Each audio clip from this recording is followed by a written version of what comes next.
Hello all welcome back to our channel. So students, ఈ వీడియోలో తెలుగుకి సంబంధించిన క్విక్ రివిజన్ లాంటి వీడియో అనేది ఇది. సో 4th సెమిస్టర్ ఏ ఇయర్ అయినా కూడా బీకామ్, బీఎస్సీ, బీబీఏ ఏ స్ట్రీమ్ అయినా కూడా ఈ వీడియో అనేది చూడొచ్చు. ఓకేనా? So let's get in to the video students. Students, మీకు ప్రాచీన పద్య భాగంలో మొత్తం 3 లెసన్లు ఉంటాయి. ఏంటా లెసన్స్ అని అంటే, ఒకటి నారద గానమాత్సర్యం, నెక్స్ట్ వాగ్దాన భంగం, 3వ లెసన్ వచ్చేసి నరసింహ శతకం. సో ఈ 3 లెసన్లు మీకు ప్రాచీన పద్య భాగంలో ఉంటాయి. ఆధునిక పద్య భాగంలో మీకు మళ్ళీ 3 లెసన్లు ఉంటాయి. ఏంటా 3 లెసన్లు అంటే, నరుడా నేను, ఆర్తగీర్తం, దేవరకొండ దుర్గం, ఈ 3 లెసన్లు ఇక్కడ ఉంటాయి అన్నమాట. నెక్స్ట్ 3rd వన్ వచన విభాగంలో అర్ధరాత్రి అరుణోదయం, సివి బ్రౌన్ సాహిత్య సేవ, మన గ్రామ నామాలు, నివురు తొరిగిన నిప్పు, కొండ మల్లెలు. సో ఈ 5 లెసన్లు వచన విభాగంలో నుంచి మీకైతే ఉన్నాయన్నమాట. ఓకేనా స్టూడెంట్స్? సో ఫస్ట్ మీకు నారద గానమాత్సర్యం నుంచి ఇంపార్టెంట్ పద్యాలు అనేది నేను చెప్పడం జరుగుతుంది. సో ఇంపార్టెంట్ పద్యాలు చెప్పినాక ఏమేమి నేర్చుకోవాలనేది నేను చెప్తాను. ఓకేనా? సో ఫస్ట్ మీరు ఎక్కువగా సమ్మరీస్ మీద కాన్సన్ట్రేట్ చేయండి అమ్మా. ఇంపార్టెంట్ పద్యాలు నేను ఆల్రెడీ మన ఇంపార్టెంట్ క్వశ్చన్స్ వీడియోలో ఏమేం పద్యాలు నేర్చుకోవాలి అనేది నేను చెప్పాను. సందర్భ సహిత వాక్యాలు కానివ్వండి, అండ్ ఇంకొకటి పోయమ్స్ కానివ్వండి. సో అవి నేర్చుకుంటే సరిపోతుంది. ఏంటి గానమాత్సర్యం లెసన్ అంటే, ఒక రోజున విష్ణుమూర్తి నిండు కొలువు తీర్చుకున్నాడు. బ్రహ్మద దేవతలు మునీంద్రులు ఆయన సేవిస్తున్నారు. అప్పుడు నేను తంబురుడి మొదలైన వారు అక్కడికి వెళ్ళాము. విష్ణుమూర్తి అపరసాల నాట్యాలు చూస్తున్నాడు. లక్ష్మీదేవి చెలికత్తెలతో ఉద్యానవనం నుండి మహావైభోగంతో విష్ణుమూర్తి సభాభవానికి బయలుదేరింది. వేత్ర హస్తాలు వచ్చి సభలో వారిని అందరినీ బెత్తాలతో బాదారు. అంటే ఇక్కడ మీకు విష్ణుమూర్తి, లక్ష్మీదేవి నుంచి ఒక చరిత్ర అనేది ఉంటుంది. సో అది మీరు యాస్టీస్గా కొంచెం గుర్తుపెట్టుకొని నేర్చుకోవాల్సింది ఉంటుందిమా. సో ఈ నారద గానమాత్సర్యం అనే లెసన్ పింగిలి సూరన్న అనే కవి రాశారు. సో పింగిలి సూరన్న నుంచి కంపల్సరీగా మీరు కవిపరిచయం వచ్చే ఛాన్స్ ఉంది కాబట్టి మీరు అది కంపల్సరీగా నేర్చుకోండి. ఓకేనా? తుంబురుడు బండారము వెళ్ళి ఆయన వరకు, అంటే తుంబురుడికి, విష్ణుమూర్తికి, లక్ష్మీదేవికి, నారదుడి, ఇట్లాంటి అన్నిట్లో ఒక సిచ్యువేషన్ ఉంటుంది. ఆ సిచ్యువేషన్ని మీరు హైలైట్ చేస్తూ ఎగ్జామ్లో రాయాలి కంపల్సరీగా. సో నారద గానమాత్సర్యం నుంచి మీరు బెటర్ పోయం నేర్చుకోండి. ఎస్సే రైటింగ్ కొంచెం డిఫికల్ట్గా ఉంటుంది కాబట్టి నేర్చుకోవాల్సిన అవసరం లేదు. వాగ్దాన భంగం నుంచి కంపల్సరీగా ఒక ఏమంటారు ఎస్సే ఆన్సర్ ఉంటుందన్నమాట. ఏముంటుంది అని అంటే, వాగ్దాన భంగంలో ఏముంటుంది అని అంటే, సుభద్ర కన్నులు ఎరుపెక్కాయి, ఆమె మనసులో వాక్యుత పెరిగింది, చెక్కిలిపై నుండి చెమట జారుతోంది, ఓర్పు నశించింది, బలరామునిపై కోపం పెరిగింది, కోపంతో కూడిన భయంకరమైన ముఖంతో ఆమె శ్రీకృష్ణుని వద్దకు వచ్చి ఇలా చెప్పింది.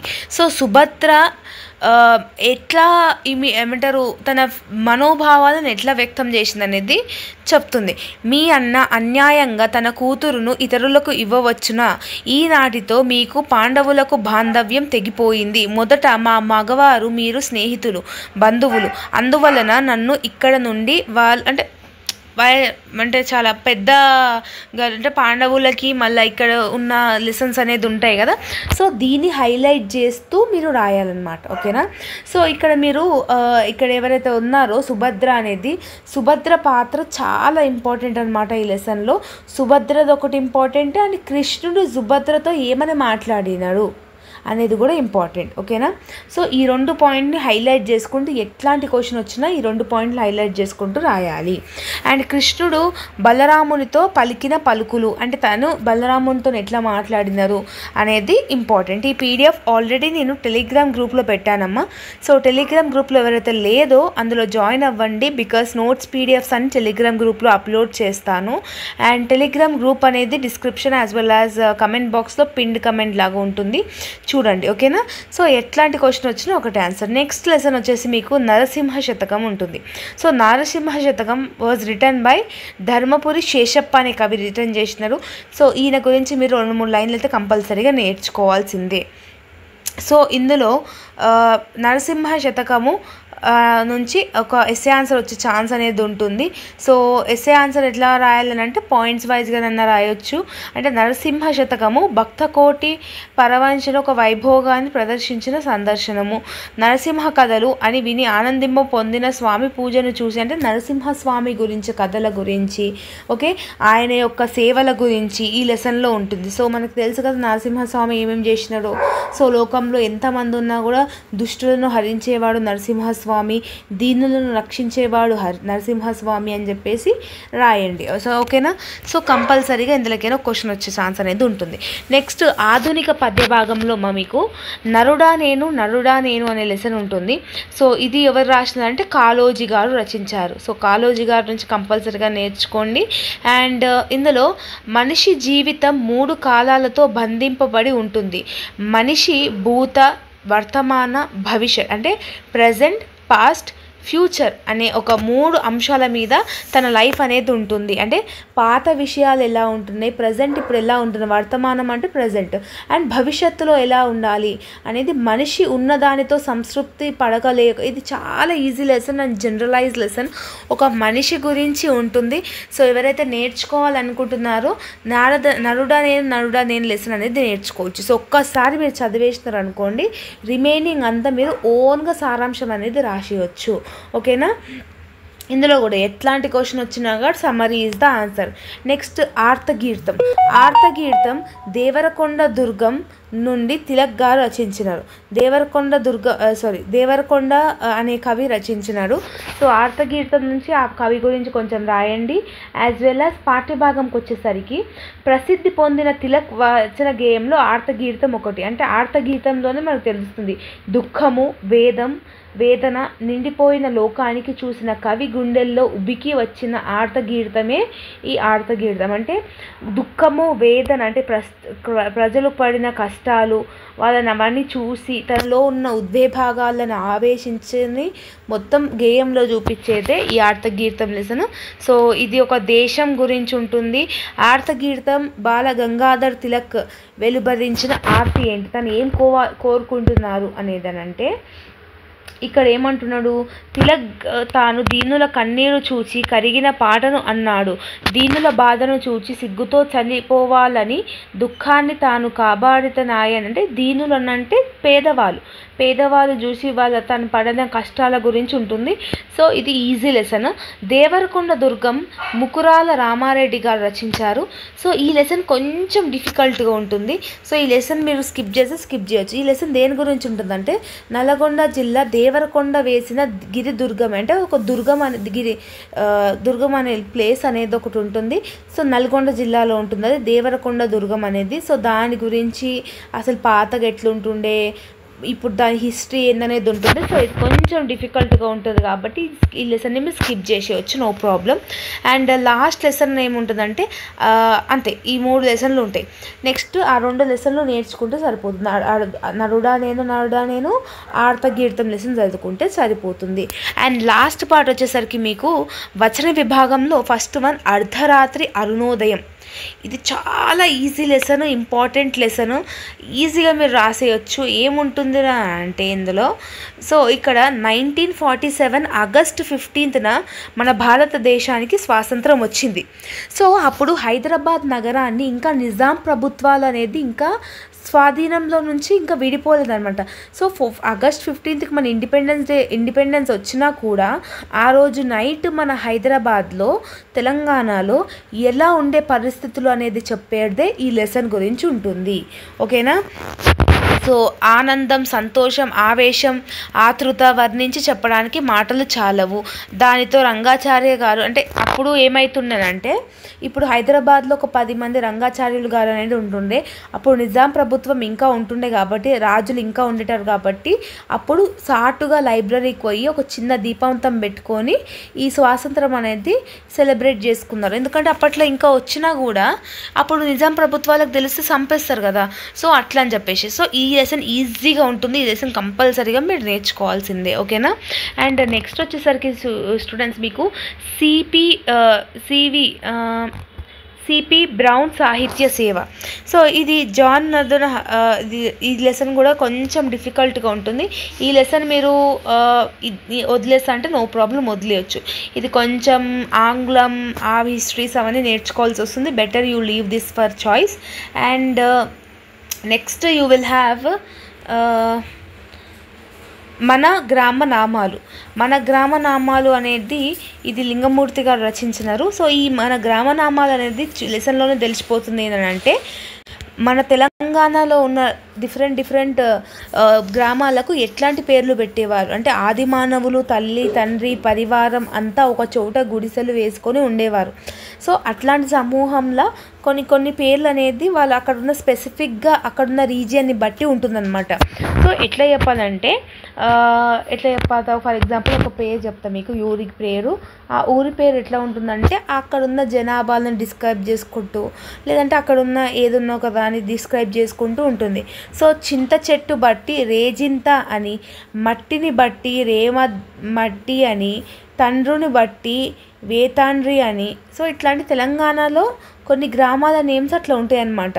నాగర్ కర్నూలు అనే పేరు ఎందుకు వచ్చింది అని అంటే, సో ఇక్కడ ఏమంటుంది, పాలు ఎక్కువ దొరుకుతాయని పాలమూరు అనే గ్రామం ఉందంట.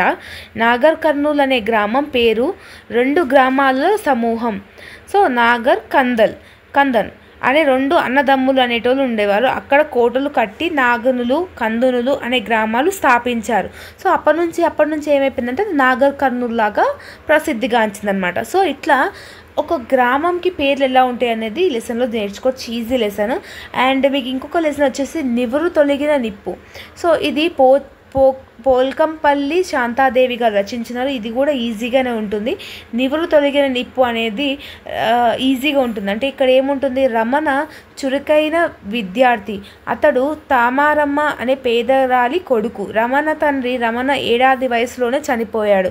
తామారమ్మ కొడుకు రమణితో అంటే ఇక్కడ కొంచెం ఏముంటుంది అంటే స్టోరీ టైప్ ఉంటుంది. ఎట్లా ఉంటుంది, సో ఇక్కడ ఒక బాబు ఒక వాళ్ళ మమ్మీ ఉంటారు. సో వాళ్ళ డాడీ ఆల్రెడీ చనిపోతారు. అప్పుడు ఆ కొడుకు అనేది చాలా ఇంటెలిజెంట్ పర్సన్ అనమాట. ఆ ఇంటెలిజెంట్ పర్సన్ చదువుకోనికే ఫీజులకి కట్టనీకే తన తల్లి దగ్గర స్తోమత లేదు. సో అట్లాంటప్పుడు తన ఫ్రెండ్ అయిన ఒక క్లాస్మేట్ ఆయమని అడుగుతుంది. సో తను ఏమంటుంది అని అంటే, నా దగ్గర పైసలు లేవు, సో ఇప్పుడు నేను ఇవ్వాలనుకోవట్లేదు అని అంటుంది. సో లాస్ట్కి ఏమంటారు, దానితో ఎప్పుడు వెళ్ళని తాగారమ్మ సిగ్గు విడిచి కొడుకు రమణ ఫీజు కోసం సాయం అడగటానికి తన తోటి ఉద్యోగిరాలైన శారదమ్మ ఇంటికి వెళ్తుంది. తాను వచ్చిన పని చెప్తుంది. సాయం చేయమని అడిగితే శారదమ్మ తన దగ్గర డబ్బులు లేదంటుంది. శారదమ్మ ఇంట్లో తాత్కాలికంగా నివాసం ఉంటున్న ఆమె పెద్దమ్మ ముసలివాడ తాయారమ్మ బాధకు గుండె కరిగి తన కంటి ఆపరేషన్ కోసం దాచిన మొత్తంలో 100 తీసి తాయారమ్మకి ఇప్పించింది. రమణ సాయంత్రం వెళ్ళి శారదమ్మ పెద్దమ్మ కృతజ్ఞతలు చెప్పారు. సో అట్లా తన ఆపరేషన్ కోసం దాచుకున్న డబ్బుని ఇట్లా ఈ బాబుకి ఇచ్చినప్పుడు ఏమవుతుంది అంటే, ఈ బాబు మంచిగా చదువుకొని కలెక్టర్ అయ్యి ఆ ముసలావిడ ఎవరైతే పైసలు ఇచ్చిందో తనకి కంటి ఆపరేషన్ చేసి తనను కూడా తీసుకొని వెళ్ళిపోతాడు. ఇది స్టోరీ ఉంటుంది. ఇది కూడా చాలా easy lesson, simple lesson. You can easily score good marks. And the last lesson of Telugu ఏంటంటే కొండమల్లెలు. ఓకే స్టూడెంట్స్, సో కొండమల్లెలు అనేది ఇల్లిందుల సరస్వతి దేవి గారు రచించినారు. సో ఇది కూడా ఈజీ అనమాట. ఏముంటుందని అంటే, 2 భార్యాభర్తలు ఉంటారనమాట ఇందులో. సో వాడి పేరు ఏంటంటే గరువడు పోచాలు అంటే గరువడు పోచాలు అనేది కపుల్స్ నేమ్స్ అనమాట. సో ఈ లెసన్ చాలా ఈజీగా ఉంటుంది. ఈజీగా ఒక్కసారి మీరు వింటే ఓన్గా రాసేయచ్చు, జస్ట్ నేమ్స్ గుర్తు పెట్టుకోవాలి అంతే. సో ఇక్కడ దంపతులు ఉండేవాడు. 2వ జంట కూడా ఉంటాయి, అంటే ఇంకొక కపుల్స్ కూడా ఉండేవాళ్ళు. వాళ్ళ పేర్లు శివనాథం శకుంతల దంపతులు. గరువడ పోచాలు ఒక రోజు కాయ కష్టం చేసి కడుపు నింపుకుంటూ ఉంటారు. ఈ 2 జంట దాంపత్యం జీవనంలో సుఖదుఖాలు ఈ కథలో ప్రాధాన్య విషయము. శివనాథం చిన్న ఉద్యోగి. ఇతడు సున్నిత మనస్కుడు. మంచి భావకుడు. ఇతని భార్య శకుంతల నిత్యం అసంతృప్తి మనస్తత్వంతో ఇతరులను పోల్చుకుంటూ కుటుంబం కలహాలు కారణం అవుతుంది. సో ఇక్కడ సెకండ్ కపుల్ ఎవరైతే శివనాథం శకుంతల ఉన్నారో, శివనాథం చాలా మంచోడు అనమాట, ఇన్నోసెంట్ గాయ్, మంచి పర్సనాలిటీ అట్లా ఉంటుండే. కానీ శకుంతల ఏముంటుందంటే తనకు ఎంత ఉన్నా కూడా ఆ ఆశ అనేది పోదు. సో గరువుడు పోచాలు కుటుంబంతో శివనాథునికి అనుబంధం ఏర్పడింది. శివనాథం ఈ దంపతులను వీళ్ళ దంపతులను చూసి మా భార్య కూడా ఇలా ఉంటే ఎంత బాగుండునో అనేసి ఒక ఫీలింగ్తో ఉంటాడనమాట. సో ఈ లెసన్ కూడా మీరు ఈజీగా రాసేయచ్చమ్మా. సో ఈజీ లెసన్, ఇద్దరు కపుల్స్ మధ్యలో ఉంటారు కాబట్టి, సో ఒక సినిమా స్టోరీ లాగా ఉంటుంది కాబట్టి మీరు ఈజీగా రాసేయచ్చు. ఈ 4th సెమిస్టర్లో ఎటువంటి గ్రామర్ అనేది మీకు ఉండదు, అన్ని ఈ లెసన్సే ఉంటుంది. పార్ట్ ఏలో 6 క్వశ్చన్లు ఇచ్చి 4 క్వశ్చన్లు రాయమంటారు. పార్ట్ బిలో 4కి 4 క్వశ్చన్స్ ఇచ్చి ఒక్కొక్క క్వశ్చన్ 15 మార్కులు ఉంటుంది. సో 15 మార్కులకు మీరు minimum 4 sides, 1 front and back, 4 sides అనే 2 పేజెస్ అని కంపల్సరీగా రాయాలి. ఇది తెలుగు సబ్జెక్ట్కి వచ్చిన సంబంధించిన వీడియో, క్విక్ రివిజన్ అనుకోండి. సో ఇందులో ఏమైనా డౌట్స్ ఉంటే మీరు కమెంట్ సెక్షన్లో కమెంట్ చేయొచ్చు. And if you like this video then do like, share, comment and subscribe to our channel and share with all your friends. చూడండి ఇప్పుడు టైము 12:20 అవుతుంది. సో అయినా కూడా మీకోసం ఇంత కష్టపడుతున్నా కాబట్టి do you think, if you think that this channel is worthy అనిపిస్తే subscribe చేసుకోండి. జల్దీ 50K కంప్లీట్ చేసేసేయండి ఎగ్జామ్స్ అయ్యే లోపల. You will feel happy, I will feel happy, everybody will be happy. So see you all in next video. All the very best for your examination as well as the preparation, students. See you all in next video. Bye bye.